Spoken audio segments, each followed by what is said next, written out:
Hi guys, welcome back to my channel. இன்னைக்கு நம்ம நாட்டில் பார்த்தீங்கன்னா ஒரு ஸ்பெஷலான நாள், 75வது சுதந்திர தின விழா. நம்ம சப்ஸ்கிரைபர்ஸ்க்கும் இனிமேல் சப்ஸ்கிரைப் பண்ண போகிறவங்களுக்கும் சுதந்திர தின வாழ்த்துக்கள் சொல்லிக்கிறேன். இந்த ஸ்பெஷலான நாளில் நம்ம ஸ்பெஷலான சீரீஸ் பார்க்க போகிறோம், பேராசைட் த மேக்ஸிமில் செகண்ட் எபிசோடு. இந்த செகண்ட் எபிசோடை பார்க்கறதுக்கு முன்னாடி ஃபஸ்ட் எபிசோடை பார்க்காதவோ பார்த்துட்டு வந்துருங்க. அதை பார்த்தீங்கன்னா தான் உங்களுக்கு கதை புரியும். நான் அந்த வீடியோட லிங்கை டிஸ்கிரிப்ஷனில் கொடுத்துருக்கேன். இல்லைன்னா ஒரு 7 வீடியோக்கு முன்னாடி போட்டிருப்பேன், உங்களுக்கு தேடி பார்த்தாலே கிடைச்சிரும். அண்ட் மறக்காம இந்த வீடியோக்கு லைக் பண்ணிட்டு நம்ம சேனலையும் சப்ஸ்கிரைப் பண்ணிருங்க. சரி, வாங்க நம்ம இந்த செகண்ட் எபிசோட ஆரம்பிச்சிருவோம். இந்த எபிசோடு ஆரம்பத்தில் பார்த்தீங்கன்னா 3 பேர் ஒரு பொண்ணுக்கிட்ட தப்பாக நடந்துக்க ட்ரை பண்ணுவாங்க. அப்போ அந்த இடத்துக்கு ஒருத்தர் வந்து டக்குன்னு அந்த 3 பேரையும் அடித்து போட்டுட்டு அந்த பொண்ணுக்கிட்ட உங்கள் வீடு வர வந்து உங்களை விட்டுட்டு நான் போகிறேன் அப்படின்னு சொல்லிட்டு அந்த பொண்ணை கூட்டிகிட்டு போவார். அப்போ அவர் அடித்ததில் ஒருத்தர் வந்து டக்குன்னு பைப் எடுத்துகிட்டு வந்து இவர் மண்டைக்கு பின்னாடி அடிச்சிருவான். அதுக்கப்புறம் மீதி 2 பேரும் அந்த இடத்துக்கு வந்துடுவாங்க. அப்போ இவர் சொல்லுவார், உங்கள் 4 பேரையும் சாப்பிட்ற அளவுக்கு என் வயிற்றில் இடம் இருக்காதுன்னு சொல்லுவார். அப்போ தான் நம்மளுக்கு புரிய வரும் இவர் ஒரு பேராசைட்டுன்னு. மற்ற 4 பேரும் கவனிக்கிறதுக்குள்ளே இவர் தலையை டக்குன்னு ஒரு கத்தி மாதிரி மாற்றி 4 பேரையும் போட்டு தள்ளிட்டு அவரால் முடிஞ்ச அளவுக்கு அவ்வளோ சாப்பிட்டுட்டு அங்கேருந்து கிளம்பிடுவார். அதுக்கப்புறம் பார்த்தீங்கன்னா அடுத்த நாள் ஆயிரும். நம்ம சின்சியை காப்பாக செஞ்சு ஸ்கூலுக்கு போய்கிட்டு இருப்பான். அப்போ அவன் கையில் இருந்த பேராசைட் வந்து இன்னைக்கு நீ போலீஸ் ஸ்டேஷனுக்கு போலையான்னு கேட்கும். அப்போ சின்சி சொல்லுவான், நான் போலீஸ் ஸ்டேஷன் போகிறேன்னு திரும்ப பிரச்சனையில மாட்டிக்க விரும்பலை அப்படின்னு சொல்லுவான். அதுக்கப்புறம் அவன் கையில் இருக்கிற பேராசைட் கிட்ட, உன்னை அது இதுன்னு கூப்பிட எனக்கு பிடிக்கல, அதனால நீனே ஒரு பேரை சொல்லு, நான் அதைப்படியே உன்னை கூப்பிட்றேன் அப்படின்னு சொல்லுவான். அதோட அவன் கையில் இருக்கிற பேராசைட் வந்து என்னை மிகின்னு கூப்பிடுன்னு சொல்லும். அதுக்கப்புறம் ஸ்கூலுக்கு போயிடுவான். அப்போ ஸ்கூலில் ஸ்போர்ட்ஸ் பீரியட் நடந்துக்கிட்டு இருக்கும். அப்போ நம்ம சின்சி வந்து பேஸ்கெட் பால் விளாண்டுக்கிட்டு இருப்பான் அவன் ஃப்ரெண்ட்ஸோடு சேர்ந்து. அப்போ அவன் விளாட்றத நம்ம யூகோ, மருனோ, அதுக்கப்புறம் இன்னொரு ஃப்ரெண்டு ஹகிகோ பார்த்துக்கிட்டு இருப்பாங்க. அப்போ யூகோ வந்து சின்சி கிட்ட, நீ பேஸ்கெட் பால் ஒரு வாட்டி அந்த கூடைக்குள்ள போட்டுட்டீங்கன்னா மருனோ உன்னைய மன்னிச்சிருவா அப்படின்னு சொல்லுவா.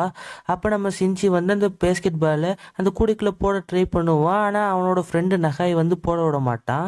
அப்போ அவன் கையில் இருந்த மிகி வந்து டக்குன்னு அந்த பந்தை தூக்கி வீசிடும். அந்த பந்து கரெக்டாக போய் அந்த கூடைக்குள்ள போய் விழுந்துடும். அதோட நம்ம சின்சி வந்து அந்த மிகி கிட்ட நன்றி சொல்லிட்டு ஸ்போர்ட்ஸ் பீரியட் முடிஞ்சோடனே அந்த பந்தெல்லாம் எடுத்துகிட்டு போய் ஒரு கூடைக்குள்ள போட்டுக்கிட்டு இருப்பான். அப்போ அந்த இடத்துக்கு மருனோவும் யூகோவும் வருவாங்க.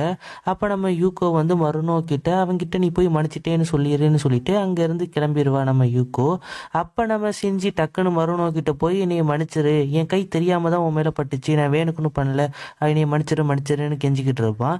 அதோட நம்ம மருனோ வந்து, நான் உன்னைய மன்னிச்சிட்டேன், ஆனால் நீ என்னைய நாளைக்கு கேக் ஷாப் கூட்டிகிட்டு போய் எனக்கு கேக் வாங்கி தரணும் அப்படின்னு சொல்லிட்டு அவளும் அங்கேருந்து கிளம்பிடுவா.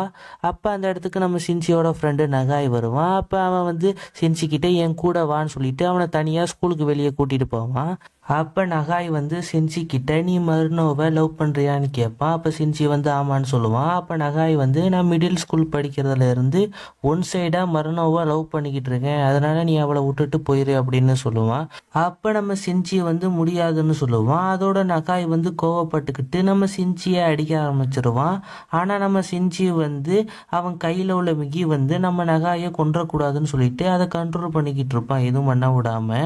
அப்போ நகாய் வந்து கொஞ்சம் கவனிக்காத நேரத்தில் சின்சி கையில் இருந்த மிகி வந்து ஓங்கி ஒரு குத்து விட்டுரும் நகாய் மூஞ்சிலேயே. அதோட நகாய் பறந்து போய் விழுந்துருவான்.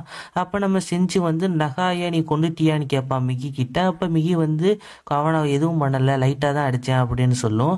அப்போ நம்ம நகாய் வந்து அங்கேருந்து ஓடிடுவான். அதுக்கப்புறம் பார்த்தீங்கன்னா கொஞ்ச நேரம் அப்படியே ஓடிடும். சின்சி படிக்கிற ஸ்கூலும் விட்டுருவாங்க. அப்போ நம்ம கிட்ட ஒரு விஷயம் சொல்லுவாங்க, அந்த கொடூரமாக கொல்றாங்கல்ல அவ்வளோ ஃபுல்லாக மின்ஸ்மீட் கொலைகாரர்கள்னு சொல்லுவாங்க. அந்த மின்ஸ்மீட்டுக்கு அர்த்தம் என்னன்னா துண்டு துண்டாக வெட்டி கொள்றவங்கன்னு அர்த்தம்.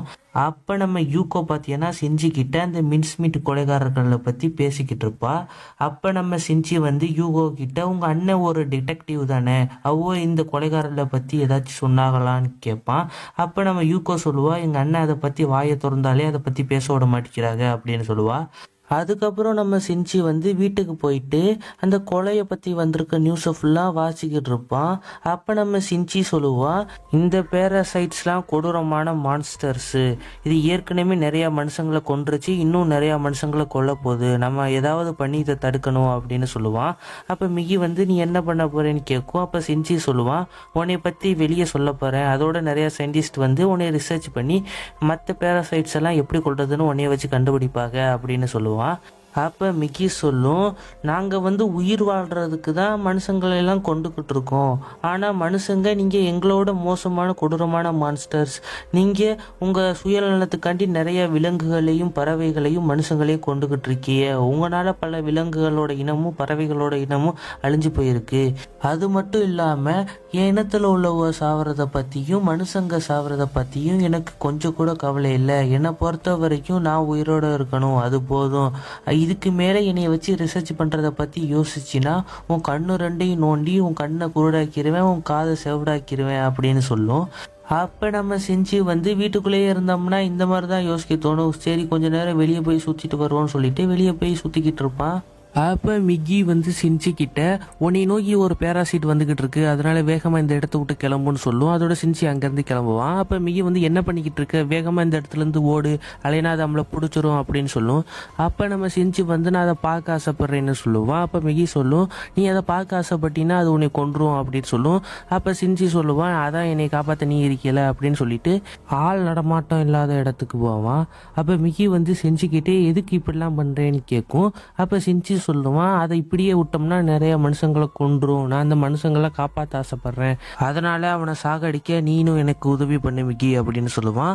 அப்போ மிக்கி வந்து அவன் இந்த இடத்துக்கு வந்துட்டான்னு சொல்லுவான். அதோட சின்சி வந்து பயந்துக்கிட்டே திரும்பி பார்ப்பான். பார்த்தா அவன் வந்து நம்ம சின்சியையும் மிக்கியும் பார்த்துட்டு ஒரு பேராசைட் மனுஷன் உடம்புக்குள்ள போய் அந்த மனுஷன் இன்னும் உயிரோட தான் இருக்கான், அதனால நான் அவனை கொல்ல போறேன்னு சொல்லிட்டு சின்சியை கொல்ல வருவான். அப்போ மிக்கி வந்து இந்த மனுஷனை கொல்ல ட்ரை பண்ணினா நான் உன்னை கொன்றுவேன்னு சொல்லும். அப்போ அவன் சொல்லுவான், நான் அந்த மனுஷனை சாவடிச்சிட்டேன்னா நீனும் சேர்ந்து செத்துருவேன் தானே பயப்படுற, நீ சாவக்கூடாதுன்னா நீ அவன் உடம்புலேருந்து என் உடம்புக்கு வந்துரு அப்படின்னு சொல்லுவான். அப்போ மிக்கி வந்து நம்ம உடம்புலேருந்து இன்னொரு உடம்புக்கு மாற முடியுமான்னு கேட்கும். அதோட அவன் சொல்லுவான், ஆமாம் அவனால் மாற முடியும் அப்படின்னு சொல்லிட்டு அவன் தலையை கத்தி மாதிரி மாற்றி அவன் கையை வெட்டிட்டு என் கை இப்போ ஃப்ரீயாக தான் இருக்குது, என் கைக்கு வந்துரு, நம்ம ரெண்டு பேரும் ஒன்றா சேர்ந்தோம்னா ரொம்ப ஸ்ட்ராங்காகிடுவோம் அப்படின்னு சொல்லுவான்.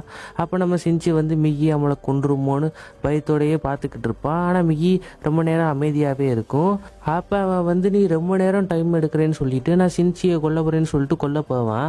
அப்போ மிக்கி வந்து அதோட கையை கத்தி மாதிரி மாற்றி அவன் தலையை துண்டா வெட்டி அவன் தலையை நகர விடாமல் பிடிச்சி வச்சுக்கிறோம். அப்போ அவன் வந்து என் தலையை என் உடம்போட சேர்த்து வை, அலைனா நான் செத்துருவேன்னு சொல்லிக்கிட்டே அவன் தலையை உடம்போட சேர்க்க ட்ரை பண்ணுவான். ஆனால் அவன் தலை சுருங்கி சீக்கிரமாகவே செத்து போயிடுவான். அப்போ மிக்கி வந்து அதோட கையை பழைய மாதிரி மாற்றிக்கிறோம். அப்போ சின்சி வந்து மிக்கி கிட்ட என்னை எதுக்கு காப்பாற்றினேன்னு கேட்பான். அப்போ மிக்கி சொல்லும், நான் அவன் உடம்புக்குள்ளே போக ஆசைப்படல, அது மட்டும் இல்லாமல் நான் மனுஷங்களை பற்றி நிறையா தெரிஞ்சுக்க ஆசைப்பட்றேன் அப்படின்னு சொல்லும். அதுக்கப்புறம் பார்த்தீங்கன்னா அடுத்த நாள் ஆயிரும். நம்ம சின்சி வந்து மருனோ கிட்ட சொன்ன மாதிரியே மருனோவை கேக் ஷாப்புக்கு கூட்டிகிட்டு வந்து மருனோவோட சேர்ந்து கேக் சாப்பிட்டுக்கிட்டு இருப்பான். அதுக்கப்புறம் ரெண்டு பேரும் பார்க்குக்கு போவாங்க. அப்போ அந்த பார்க்கில் பார்த்தீங்கன்னா ஒரு பூனையை மண்ணுக்குள்ளே பதிச்சு வச்சு கல்லை விட்டு அதை அடிக்க 3 பேரை ட்ரை பண்ணிக்கிட்டு இருப்பாங்க. அப்போ மருனோ அதை பார்த்துட்டு என்னால் இங்கே நடக்கிறத பார்க்க முடியாது, வா இங்கேருந்து கிளம்புவோன்னு சின்சி கிட்ட சொல்லுவா. அப்போ சின்சி வந்து அந்த பூனைக்கிட்ட போய் அந்த பூனையை மண்ணிலேருந்து வெளியே எடுத்து விடுவான். அதோட அந்த பூனை அங்கேருந்து ஓடிடும். அப்போ அவங்க வந்து நாங்கள் இப்போ தான் விளையாட ஆரம்பித்தோம், எதுக்கு இப்படி பண்ணேன்னு சொல்லிட்டு கத்துவாங்க. அப்போ நம்ம சின்சி வந்து இது ஒன்றும் உங்களோட விளையாட்டு ஜாமா இல்லை, இதுக்கும் உங்களை மாதிரி உயிர் இருக்குது அப்படின்னு சொல்லிட்டு அங்கேருந்து கிளம்புவான். அப்போ அவங்க 3 பேரும் கல்லை விட்டு சின்சியை அடிக்க போய் ட்ரை பண்ணுவாங்க. அப்போ சின்சி வந்து டக்குன்னு அந்த 3 கல்லையும் பிடிச்சிட்டு அவங்கள பார்த்து ஒரு முறைப்பான். அதோட 3 பேரும் பயந்துருவாங்க. அப்போ சின்சி வந்து மருனோ கிட்ட வா இங்கேருந்து கிளம்புவோன்னு சொல்லிட்டு மருனோவை அங்கேருந்து கூட்டிகிட்டு போவான். அப்போ சின்சி வந்து மனசுக்குள்ளேயே மிக்கி சொன்ன மாதிரி இந்த பேராசைட் மான்ஸ்டர்ஸோட மனுஷங்க ரொம்ப கொடூரமான வேலைகள்லாம் செய்கிறாங்கன்னு நினச்சிக்கிட்டே போவான்.